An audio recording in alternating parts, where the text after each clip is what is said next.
জান্নাতি ভাইরা, আমরা এত বড় হতভাগা, আজান শোনার পরেও তোমরা মসজিদে গেছো, কিন্তু আমরা মসজিদে যাই নাই। তার মানে নামাজ পড়ি নাই।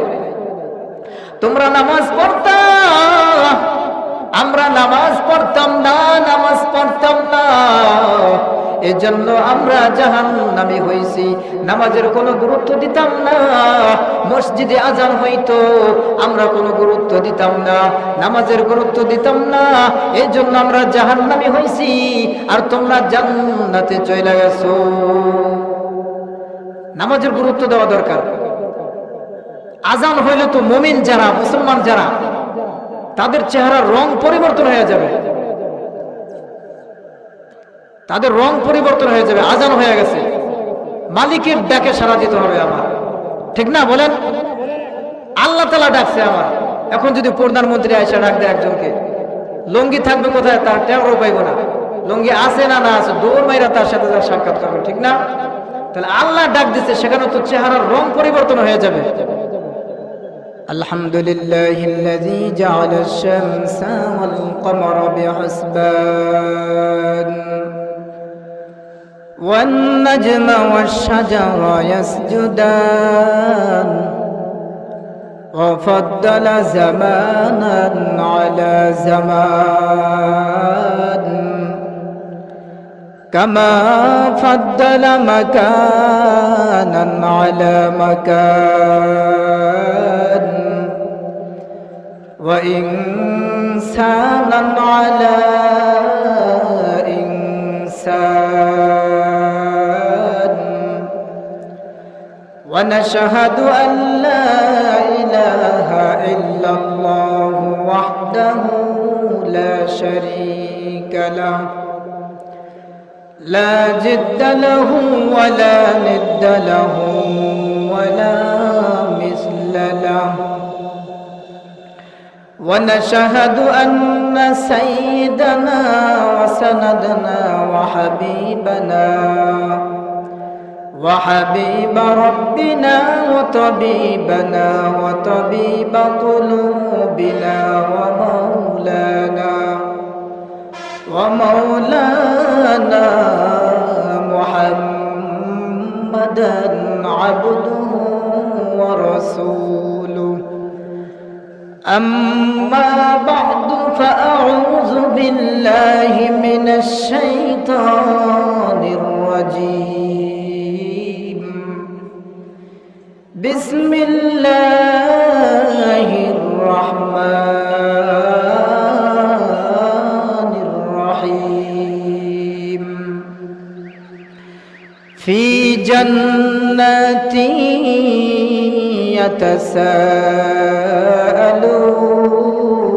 يتساءلون عن المجرمين ما سلككم في سقر قالوا لم نك من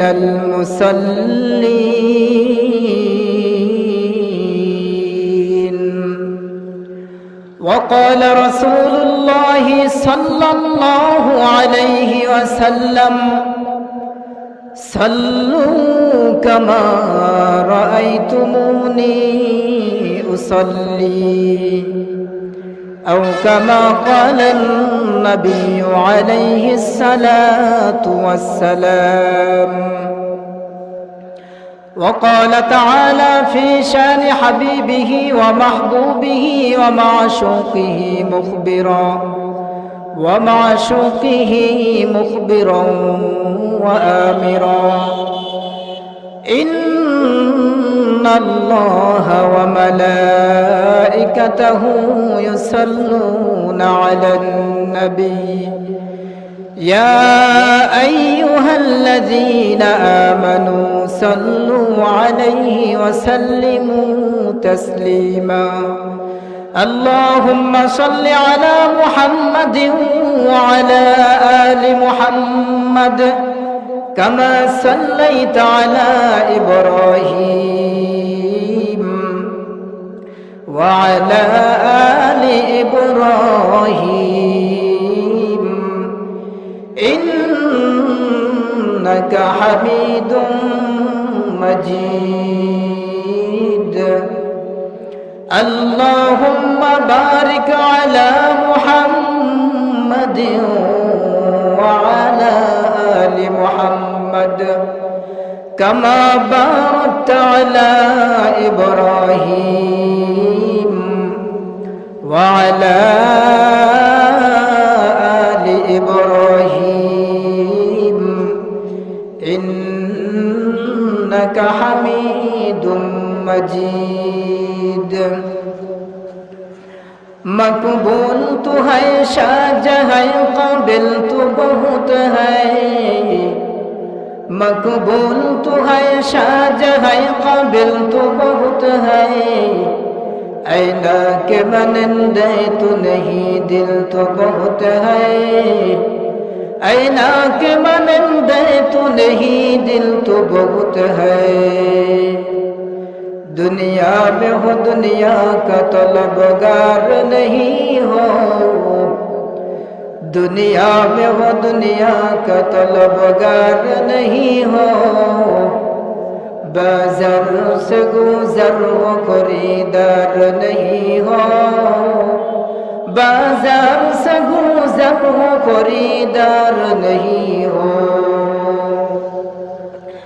सुबहानक ला इल्म लना इल्ला मा अल्लमतना इन्नका अंतल अलीमुल हकीम अल्हम्दुलिल्लाह सलीमपुर नुरानी हाफिजी कौमी माद्रासार বাৎসরিক 2 দিনব্যাপী মাহফিলের আজ সমাপনী দিনে উপস্থিত সম্মানিত সভাপতি প্রধান অতিথি দূর দূরান্ত থেকে আগত আল্লাহ পাক রব্বুল আলামিনের আশিকিন জাকিরিন মুহিব্বিন বান্দাগণ আমার সামনে উপবিষ্ট আছেন দূর দূরান্ত থেকে আগত আল্লাহর বান্দাগণ আমার সমবয়সী যুবক ভাইয়েরা স্নেহের ছোট ভাই পর্দার আড়ালে অবস্থানরত আমার শ্রদ্ধেয় মা ও বোনেরা সর্বপ্রথম আমরা সকলে সেই মহান দরবারের শুকর আদায় করছি যে মহান রব্বুল আলামিন আমাদের সকলকে জান্নাতি পরিবেশে বসার তৌফিক দান করেছেন সেজন্য আমরা সকলে সেই মহান সত্তার দরবারের শুকর আদায় করছি আলহামদুলিল্লাহ আমরা এই বেহেশতের বাগানে বসার পরেও মনে হয় যে আমরা খুশি না কারণ এতগুলো মানুষের আলহামদুলিল্লাহর আওয়াজটা তেমন হয়নি অথচ যদি নির্বাচন হইতো মানে এমন ভাবে আমরা স্লোগান দিতাম গলার অবস্থা টাইট করে ফেলাইতাম চা খাইতে হইতো কিন্তু এখন আল্লাহ পাক রব্বুল আলামিন আমাদের সকলকে এমন একটা স্থানে বসার তৌফিক দান করেছেন যেই স্থানের অনেক মূল্য এর মূল্য যদি এর কি ফজিলত এখানে বসার এই ফজিলত যদি বয়ান করি তাহলে অনেক সময় লাগবে তো আল্লাহর শুকর আদায় করবো আমরা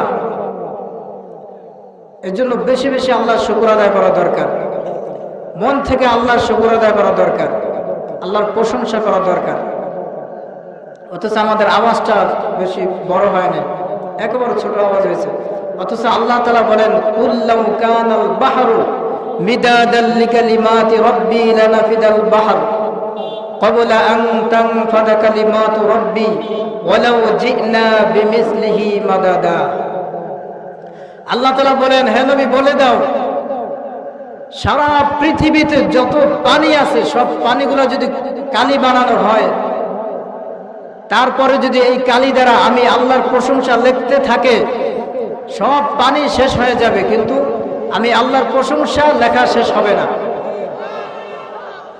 সারা পৃথিবীতে কত পানি আছে 22,000 খাল বিল 11,000 নদী 7টা সাগর 5টা মহাসাগর তাহলে কত পানি মনে করেন আর এক একটা মহাসাগরের গভীরতা কি সারা পৃথিবীতে সবথেকে বড় পাহাড় হলো পর্বত হইল হিমালয় পর্বত এমন একটা পর্বত যে পর্বতের সাথে মেঘমালা বাড়ি খায়, তাহলে ছোটখাটো পর্বত নাকি নাকি অনেক বড় পর্বত? আর এই পর্বতটা যদি আটলান্টিক মহাসাগরের ভিতরে ছাইরা দেওয়া হয়, বৈজ্ঞানিকরা বলে এই পর্বত খুঁজে পাওয়া যাবে না। তাহলে আটলান্টিক মহাসাগরের গভীরতা কত?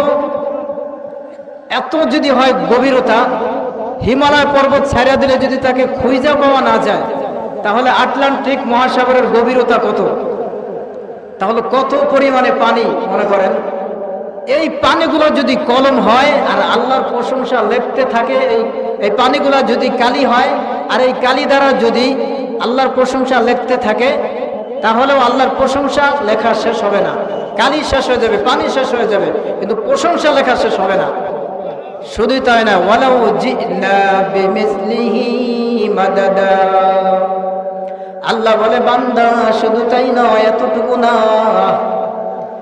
এর ডাবল আরো এতগুলো পানি নিয়ে আসো, আরো এতগুলা পানি শেষ হয়ে যাবে, তারপরেও আমি মাওলার প্রশংসা করা শেষ হবে না। তাহলে দেখেন, আর আমাদের আওয়াজটা কেমন হইল? আরেকবার জোরে সোরে আলহামদুলিল্লাহ আমরা বলে আল্লাহকে দেখায় দেই, আলহামদুলিল্লাহ বলে। এবার মোটামুটি হয়েছে। যাই হোক, আমরা আসলে মুসলমান দাবি করি, কিন্তু আমাদের যে মূল লক্ষ্য উদ্দেশ্য আমরা ভুলে আছি। মূল লক্ষ্য উদ্দেশ্য আমাদের কি, এটাই তো আমরা অনেকে জানি না। আমাদের কি আল্লাহ তাআলা দুনিয়াতে সারা জীবন রাখার জন্য পাঠাইছে, নাকি 2 দিন পরে আবার রশি টান দিয়ে নিয়ে যাবে? কোনটা? নিয়ে যাবে না। তাহলে যেখানে গিয়ে আমরা অনন্তকাল থাকব, ওখানে হলো আমাদের লক্ষ্য বস্তু। ওই জায়গায় কিভাবে থাকবো, কিভাবে শান্তিতে থাকবো, আরামে থাকবো, কিভাবে ওখানে একটা বাড়ি করা যায়, সেই চিন্তা আমাদের করা দরকার না। অথচ আমরা আখেরাতের চিন্তা সব ছেড়ে দিছি, আখেরাত ভুইলা গেছি, নিজের উদ্দেশ্য ভুইলা গেছি। উদ্দেশ্য কি ভালো মানুষ বলতে পারে? যারা পাগল, যাদের জ্ঞান নাই, তারা উদ্দেশ্য ভুইলা যায়। একটা পাগল রাস্তা দিয়ে যাবে, জিজ্ঞাসা করবে না কোথায় যাও, ও বলতে পারবে না কই যায়। আর একটা জ্ঞান সম্পন্ন ব্যক্তি যদি যায়, তাকে যদি জিজ্ঞাসা করেন তুমি কোথায় যাও, সে বলবে কুয়াকাটা যাইতেছি ঘুরতে, বা যেখানে যায় সেটা বলতে পারবে, ঠিক না? কিন্তু আমরা মুসলমান দাবি করি, কিন্তু কোথায় যাব আমরা, কেন আল্লাহ তাআলা পাঠাইছে, সেই উদ্দেশ্য আমরা ভুলে গেছি। আসলে সেই উদ্দেশ্য আমাদের ভোলাটা ঠিক না। আখেরাত আমাদের মনে রাখতে হবে যে আমাদের জীবনের একটা শেষ আছে। আমরা পরকালে কোথায় গিয়া থাকবো, সেখানে কিভাবে থাকবো, সে আসবাবপত্র আমাদের জোগাড় করার দরকার, ঠিক কিনা বলেন? আল্লাহ তাআলা এমনিতেই আমাদেরকে পাঠায় না। ওয়ামা খালাকতুল জিন্না ওয়াল ইনসা ইল্লা লিয়াবুদুন।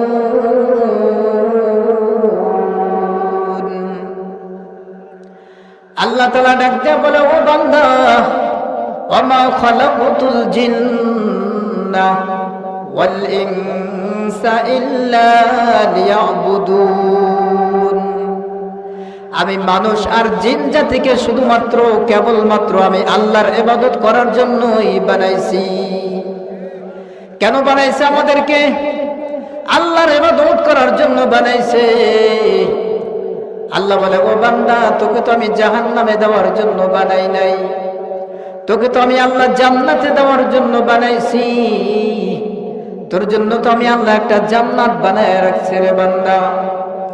ও বান্দা, তোর জন্য কিছু ইবাদত আমি দিয়ে দিছি।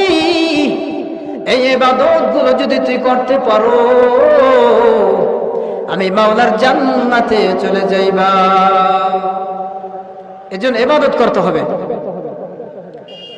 ইবাদত যদি আমরা করতে পারি, জান্নাতে যাওয়া একেবারে সোজা। এজন্য নিজের লক্ষ্য উদ্দেশ্য আমাদের মনে রাখতে হবে যে আমাদের পরকাল আছে, জান্নাত জাহান্নাম আছে, আখিরাত আছে, কিয়ামত একদিন হবে। সেটা যদি আমরা মনে রাখি, তাহলে ইবাদত করা আমাদের সহজ হবে, ইবাদত করতে মন চাইবে। যাই হোক, অথচ আমাদের অবস্থা এমন, আল্লাহর রাসূলকেও আমরা ভুলে আছি। এই বাংলাদেশের ভিতরে মুসলমান হইয়া মুসলমানের নবীকে গালি দেয়, আল্লাহকে গালি দেয়, কোরআনকে গালি দেয়, আমরা মুসলমান হয়ে কিচ্ছু বলি না, ধৈর্য ধারণ করে আছি, আমরা চুপ করে থাকি মুসলমান, অথচ ভয় পায়, বলে আর ওকে তো আওয়ামী লীগের লিডার, কি বলবো তাকে, ওকে তো বিএনপির লিডার, আমি বললে তো জেলখানায় যেতে হবে, জেলখানার ভয়ে মানুষ চুপ করে আছে, ধৈর্য ধারণ করে। সব জায়গায় কি ধৈর্য? আল্লাহর রাসূলকে যদি কোনো ব্যক্তি গালি দেয় তাহলে তো তাকে হত্যা করতে হবে, এখানে তো ধৈর্য না, ঠিক না? কথা বলেন না কেন, ভয় পাচ্ছেন নাকি? ধৈর্য। এক ব্যক্তি এক আল্লাহর ওলির দরবারে গেছে, যে ধৈর্যের বয়ান শুনছে, ইন্নাল্লাহা মাআস সাবিরিন, আল্লাহ তাআলা ধৈর্যশীলদের সাথে আছেন। এই ধৈর্যের বয়ান শুই না ওই ব্যক্তি তার পরের দিন আবার আইছে আল্লাহর ওলির কাছে। কয়েকদিন পরে আল্লাহর ওলির দরবারে আয়েশা বলে, হুজুর আজকে এমন ধৈর্য আমি ধরছি, অনেক বড় একটা ধৈর্য ধারণ করছি আজকে। আল্লাহর ওলি বলে, বাবা কিরকম ধৈর্য ধরছি একটু বলো। তখন বলে, আজকে দুপুর বেলায় আমার গরম লাগছিল, তখন কি করছে, একটা বট গাছতলা শুয়ে রয়েছি আমি, একটা কুকুর আইসা আমার মুখে প্রস্রাব করে দিছে, হুজুর কিচ্ছু বলি না, কুকুরকে কিচ্ছু বলি না, একেবারে ছাইরা দিছি, প্রস্রাব করছে ইচ্ছা মতো। আল্লাহর ওলি বলে, আরে বেকুব, এখানে কি ধৈর্য? বলেন এখানে কি ধৈর্য ধরতে হবে? কুকুরে প্রস্রাব করে দিছে, কিচ্ছু বলে না, ছাইরা দিছে, তো এখানে তো ধৈর্য ধারণ করলে তো হবে না। এগুলো তো বেকুব। যারা এই সমস্ত জায়গায় ধৈর্য ধারণ করে তাদের তো জ্ঞানই নাই। ওই এক ব্যক্তি ডাক্তারের কাছে গেছে, যা বলে, ডাক্তার সাহেব আমার পাছায় ঘা হয়েছে, মলম দেন।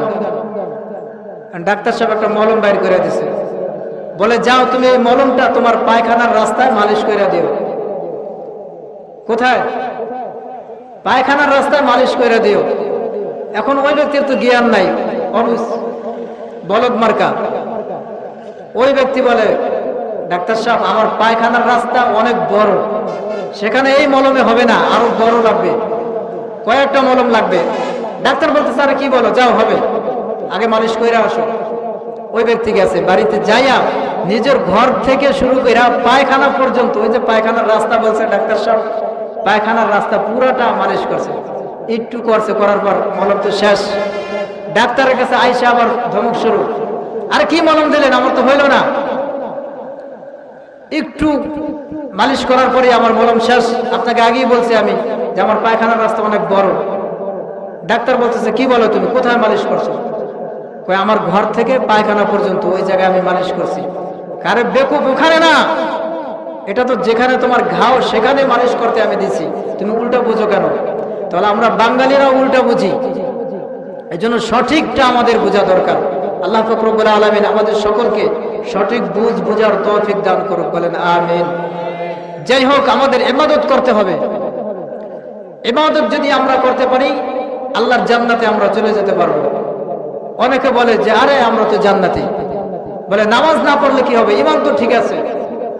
নামাজ না পড়লে বলে ঈমান ঠিক আছে। ঈমান যদি ঠিক থাকতো তাহলে সেই ব্যক্তি কি নামাজ ছাড়া থাকতে পারে? বলেন, ঈমান যদি ঠিক থাকে তাহলে তো ওই ব্যক্তি নামাজ পড়তোই। বলে নামাজ রোজা লাগবে না কিছু, সে জান্নাতে চলে যাবে। জান্নাতে যাওয়া এত সোজা না।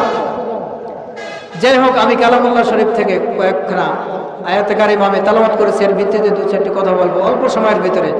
প্রধান বক্তা পীর সাহেব হুজুর আমাদেরকে নসিহত করবে, সেগুলো আমরা শুনবো, এই জন্য আমি বেশি সময় আপনাদের লস করবো না।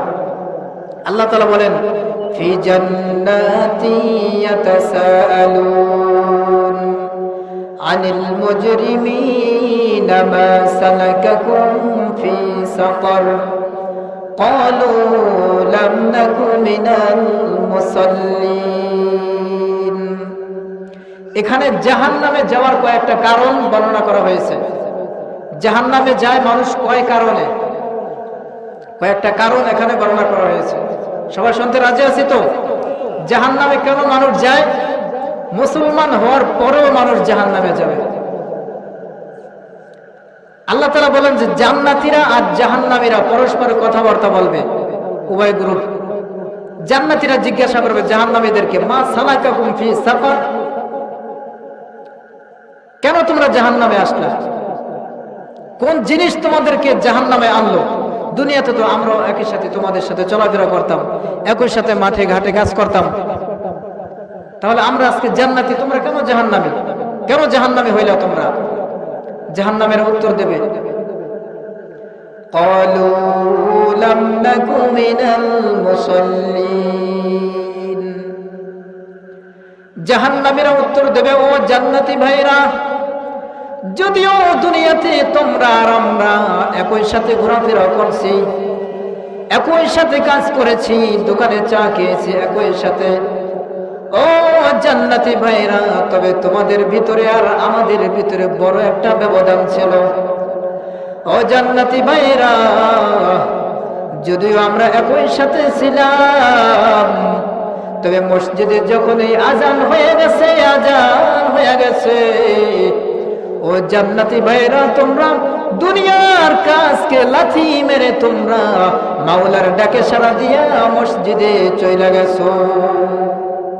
ও জান্নাতি ভাইরা, আমরা এত বড় হতভাগা, আজান শোনার পরেও তোমরা মসজিদে গেছো, কিন্তু আমরা মসজিদে যাই নাই। তার মানে নামাজ পড়ি নাই। তোমরা নামাজ পড়তা, আমরা নামাজ পড়তাম না, নামাজ পড়তাম না, এজন্য আমরা জাহান্নামী হইছি।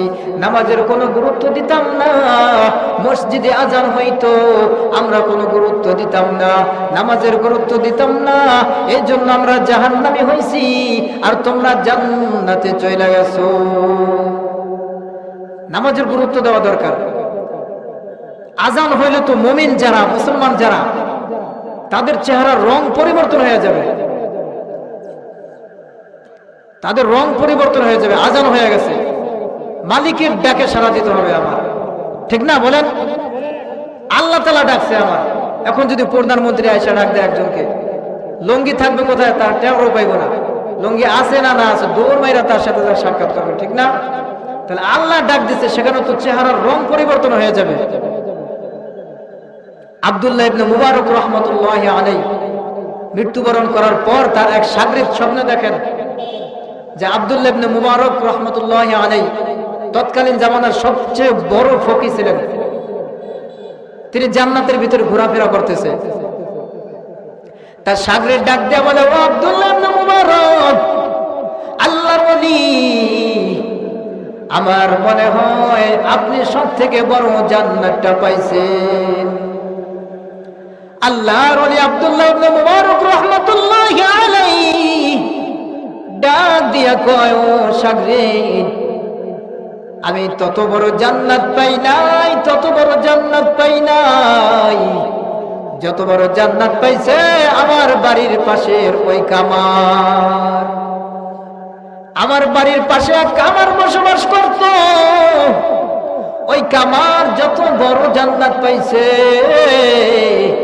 আমি আব্দুল্লাহ ইবনে মুবারক এত বড় ফকিহ হওয়ার পরেও, এত নামি কামি ব্যক্তি হওয়ার পরেও, আমি আব্দুল্লাহ ইবনে মুবারক এত বড় জান্নাত আমি পাই নাই। শাগরিদ তো সাথে সাথে ঘুম ভাঙিয়া গেছে স্বপ্ন দেখে। কি বলে, এত বড় ফকিহ, কুতুবুল আলম আব্দুল্লাহ ইবনে মুবারক রাহমাতুল্লাহি আলাইহি কি বলে, সে এত বড় জান্নাত পায় না, যত বড় জান্নাত পাইছে ওই পাশের বাড়ির কামার। সে এমন কি আমল করত যার কারণে এমন বড় একটা জান্নাত পেয়ে গেছে? আমার জানতেই হবে এটা কি আমল সে করত। আব্দুল্লাহ ইবনে মুবারকের শাগরিদ দৌড় মাইরা কামারের বাড়িতে যায়। কামারের বাড়ি যাইয়া ডাক দিয়া বলে, ও কামারের স্ত্রী ভাবি সাহেব, দরজাটা খোলেন। দরজা খোলার পর ডাক দিয়া বলে, ও ভাবি গো, আপনার স্বামী কামার এমন কি আমল করত যে আমলের কারণে জামানার বড় কুতুব ফকিহ আব্দুল্লাহ ইবনে মুবারকের থেকে বড় জান্নাত পাইছে। কামারের স্ত্রী ডাক দিয়ে কও, ভাই গো, আমার স্বামীকে আমি বেশি আমল করতে দেখি নাই, বেশি আমল আমার স্বামীকে করতে দেখি নাই, তবে আমি একটা আমল তার ভিতরে এমন দেখছি, এত গুরুত্ব দিয়া এমন একটা আমল সে করতেন, সেটা হলো নামাজ। ও ভাইজান, আমি লক্ষ্য করেছি মুয়াজ্জিন সাহেব যখন আজান দিতেন, আমার স্বামীর কানে যখন আজানের ধ্বনিটা আসতো, আমার স্বামী তখন আমি স্ত্রীকে পর্যন্ত ভুইলা যাইতো, ছেলে সন্তানকেও ভুইলা যাইতো। সে আজান যখন তার কানে আসতো, সাথে সাথে দৌড় মাইরা মসজিদে চলে যাইতো। এমনকি সে হাতুড়ি যখন উপরের দিকে উঠাইতো, এমত অবস্থা যদি মসজিদে আজান হইতো, আল্লাহু আকবার আল্লাহু আকবার এই ধ্বনি যখন তার কানে আসতো, ওই হাতুড়ি সামনের দিকে না ফালাইয়া হাতুড়ি পিছনের দিকে ফালাইয়া মাওলার ডাকে সাড়া দিয়া মসজিদে চলে যাইতো। নামাজের গুরুত্ব দিয়েছে আমার স্বামী। আমার মনে হয় এর বরকতে আমার স্বামীকে আমার মাওলা বড় জান্নাত দান করেছে। এজন্য নামাজের গুরুত্ব যদি আমরা দিতে পারি, নামাজ যদি আমরা ভালোভাবে পড়তে পারি, তাহলে জান্নাত আমরা পেয়ে যাব। আল্লাহর রাসূল বলেন, মিফতাহুল জান্নাতিস সালাত, নামাজ বেহেশতের চাবি। হে আমার উম্মতের দল, কোন ব্যক্তি যদি, আমার কোন উম্মত যদি 5 ওয়াক্ত নামাজ ঠিকভাবে পড়ে, ওই ব্যক্তি জান্নাতের চাবি অর্জন করলো। আর কোন ব্যক্তি যদি জান্নাতের চাবি অর্জন করে, এই ব্যক্তি সরাসরি মাওলার জান্নাতে চলে যাবে। আল্লাহর নবী বলেন, ও সাহাবায়ে কেরাম, আউয়ালু মা ইউহাসাবু বিহিল আবদু ইয়াওমাল কিয়ামাতিস সালাত। কিয়ামতের দিন সর্বপ্রথম বান্দার নামাজের হিসাব হবে। বান্দাকে জিজ্ঞাসা করা হবে, ও বান্দা, তুমি কি নামাজ পড়ছো নি? তুমি কি নামাজ পড়ছো নি? নামাজ যদি পড়া থাকো আমার জান্নাতে যাইবা, আর নামাজ যদি না পড়ো জাহান্নামে চইলা যাইবা। আল্লাহর রাসূল বলেন, ও সাহাবায়ে কেরাম, বলো তোমাদের কারোর বাড়ির পাশে যদি কূপ থাকে, কূপ, আর ওই কূপের ভিতরে যদি তোমরা দৈনিক 5 বার গোসল করো, কয়বার? দৈনিক 5 বার যদি ওই কূপের ভিতরে তোমরা গোসল করো, ও সাহাবায়ে কেরাম বলো তোমাদের শরীরে কি কোনো ময়লা থাকতে পারেনি? সাহাবায়ে কেরাম বলেন, ইয়া রাসূলুল্লাহ, না না, কোন ব্যক্তি যদি 5 বার গোসল করে, ওই ব্যক্তির শরীরে কোনো ময়লা থাকতে পারে না। সাহাবায়ে কেরাম শুনিয়া নাও, তাহলে কোন ব্যক্তি যদি দৈনিক 5 বার গোসল করার কারণে যদি তার শরীরে কোনো ময়লা না থাকে, তাহলে শুনিয়া নাও, কোন ব্যক্তি যদি দৈনিক 5 ওয়াক্ত নামাজ পড়ে, তার আমল নামায় কোনো গুনাহ থাকতে পারে না। মাকুন চুস্তি নামাজে পাঞ্জগানা, ফাওয়াইলুল লিল মুসাল্লিন আল্লাযিনা, মুমিনারা এই নামাজ ইমদাদ দাওয়া, ঈসাই গো আয়াতে কুরআন বাকা, আয়াতে কদ আফলাহা ইয়াদকুন, গৌরকুন দারমানে আজদিল সাদিকুন। হে নবীর উম্মতের দল, নামাজটা ঠিকভাবে আদায় করতে হবে এবং জামাতের সাথে নামাজটা আদায় করতে হবে। আল্লাহর রাসূল বলেন, আমার মনে চায় যে ঘরের যুবকেরা মসজিদে আইসা নামাজ না পড়ে, ওই ঘরটা আমার আগুন দিয়া জ্বালায়া দিতে মন চায়। বুঝতে পারছেন? জামাতে নামাজ না পড়লে আল্লাহর রাসূল এমন ধমক দিয়েছেন, যদি কোনো ঘরে শিশু আর নারী না থাকতো, আমি রাসূল আদেশ করতাম ওই সকল ঘরগুলো তোমরা লাকড়ি দিয়ে আগুন দিয়া জ্বালায়া দাও। এজন্য নামাজটা জামাতের সাথে আমরা আদায় করব।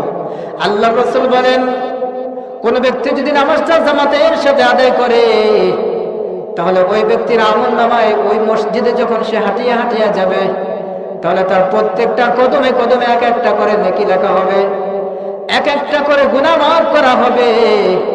এক একটা করে মর্যাদা বৃদ্ধি করা হবে। আল্লাহর এক ওলি অন্ধ ব্যক্তি, জন্ম অন্ধ, ওই ব্যক্তি এই ফজিলত শোনার পরে তার ঘরের জানালার সাথে একটা রশি বাঁধছে, আর একটা রশি মসজিদের জানালার সাথে বাঁধছে। সে চিন্তা করতেছে আমি মসজিদে গিয়ে নামাজ পড়বো, এত ফজিলত ছাড়া যাবে না। সে ওই রশি ধৈর্য ধরে মসজিদে যায়। হঠাৎ করে একদিন সে হোঁচট খায়া জমিনে পইরা গেছে, বৃষ্টি বদলের দিন। পড়ার পরে উঠা আবার মসজিদের দিকে রওনা, বাড়িতে আর রওনা করে না। দ্বিতীয়বার আবার পইরা গেছে, আবার উঠা সে মসজিদের দিকে রওনা করছে, বাড়িতে রওনা করে নাই। তৃতীয়বার আবার পড়া ধরছে, কিন্তু এবার আর পড়ে নাই। কোন এক ব্যক্তি আইসা কোনে কইরা মসজিদের বারান্দায় নিয়ে বসায় দিছে। আল্লাহর ওলি ওই ব্যক্তির হাত ধইরা ফেলাইছে। হাত ধরার পর আল্লাহর ওলি ডাক দিয়া কো, ও ভাই গো, কি পরিচয় তোমার, কি পরিচয় তোমার, কি নাম? আমি তো মক্কা মদিনায় এত বড় ভালো মানুষ আর দেখি নাই। বলে আমি কইরা যাওয়া ধরছি, তুমি আইসা আমার ধরছো, আবার মসজিদের বারান্দায় আইনা কোনে কইরা বসায় দিছো। আমি অন্ধ মানুষ, এত বড় ভালো মানুষ তো আমি আর দেখি না, আমার চোখে পড়ে না। কে তুমি? তখন হাতটা খালি মোচড়াইতেছে।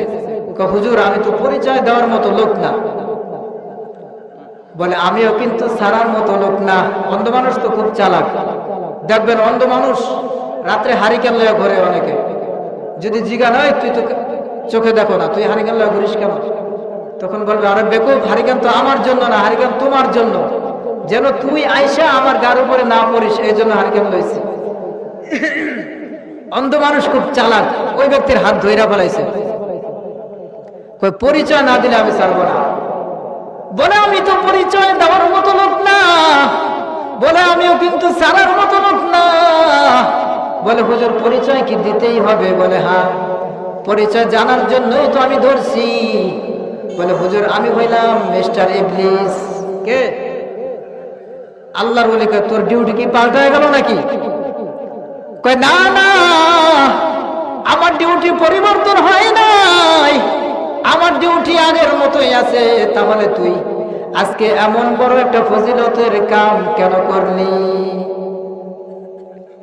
এবার ইবলিস বলতেছে, ও আল্লাহর ওলি, আমি তো আমার দায়িত্ব ঠিকভাবে আমি আদায় করছি।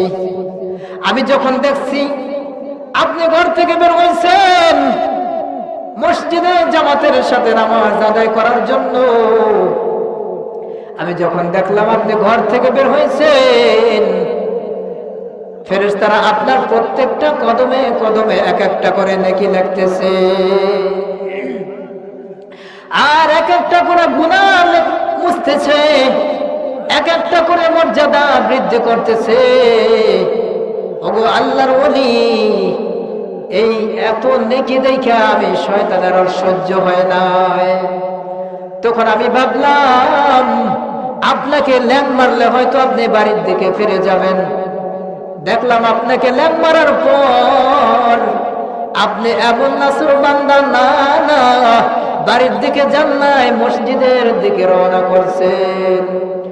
ও আল্লাহর ওলি, তারপরে আমি দেখলাম আল্লাহ তাআলা আপনার এই দৃশ্য দেখা খুশি হইয়া আপনার জীবনের সব গুনাহগুলি ক্ষমা কইরা দিছে। ও আল্লাহর ওলি গো, আমার তো মেজাজ গরম। এবার আমি চিন্তা করলাম, দেখি দ্বিতীয়বার লাং মারি আপনাকে বাড়ির দিকে ফেরানো যায় কিনা। দ্বিতীয়বার আবার লাং মারলাম, দেখি না। দ্বিতীয়বার আপনি নিচের থেকে উঠা আবার মসজিদের দিকে রওনা করছেন। এবার দেখলাম আল্লাহ তাআলা খুশি হইয়া আপনার বাবা মার সব গুনাহ মাফ কইরা দিছে। ও আল্লাহর ওলি, কিছু দূর যাওয়ার পর আমি ভাবলাম দেখি আবার মাইরা দেখি, কিন্তু আবার মারা ধরছিলাম, কিন্তু এবার আর মারি নাই। একটা চিন্তা ভিতরে আসছে। এবার চিন্তা করলাম, যদি আপনাকে আমি ল্যাং মারি আর যদি এবার আপনি পইরা যান, আর ওইটা যদি আবার মসজিদের দিকে রওনা দেন, কেননা আল্লাহ তাআলা খুশি হইয়া মক্কা মদিনার সব মানুষের গুনাহ মাফ কইরা দেয়। এই চিন্তা যদি আমার ভিতরে না আসতো গো আল্লাহর ওলি, তাহলে আপনাকে আমি লাগ মারতাম। কিন্তু লাগ মারার পরে যদি আল্লাহ মক্কা মদিনার সব মানুষের গুনাহ ক্ষমা কইরা দিতেন, তাহলে তো আমি শয়তানের চাকরি বাতিল হয়ে যাইতো। দেখছেন মসজিদে যে নামাজ পড়ার কি ফজিলত। জামাতে কি নামাজ পড়বো আমরা? জামাতে নামাজ পড়বো। এই জন্য নামাজটা আমরা জামাতে পড়বো। একা নামাজ পড়লে হয় না, না হয়। সূরা কিরাত ভালো করে জানি আমরা, আলহামদুলিল্লাহ ভালো করে আমরা জানি না। এর জন্য একা একা নামাজ পড়লে আমাদের নামাজ কবুল নাও হইতে পারে। কারণ নামাজ ভঙ্গের কারণ হলো 19টি। এর ভিতরে 1 নাম্বার কারণ হলো নামাজে অশুদ্ধ করা। কি? নামাজে অশুদ্ধ করা। এখন যদি আমরা নামাজে অশুদ্ধ পড়ি, নামাজ কি হবে? আর ইমাম সাহেবের পিছনে যা যখন আমরা দাঁড়াবো, বাস আমাদের নামাজটা হয়ে যাবে না বলেন? তো নামাজটা আমরা জামাতে পড়ার চেষ্টা করব, যেহেতু আমাদের সূরা কিরাত অনেকের হয় না। তো সূরা কিরাত হয় না, আমরা তো মাদ্রাসা পড়তে পারি নাই। আমাদের ছেলে নাতি যা আছে এগুলো মাদ্রাসায় পাঠায়, মাদ্রাসায় পড়ায়। মাদ্রাসার পড়ার অনেক ফজিলত। ইলমে দ্বীন শিক্ষা করতে হবে। তালাবুল ইলমি ফারিয়াদাতুন আলা কুল্লি মুসলিম। আল্লাহ নবী বলেন ইলমে দ্বীন শিক্ষা করা প্রত্যেকটা মুসলমানের জন্য ফরজ। তা আমরা ফরজ আদায় করতে পারি নাই। আমাদের ছেলে তো আছে, নাতি আছে, তাদেরকে আমরা মাদ্রাসায় দেই। কি আমরা মাদ্রাসা দিব?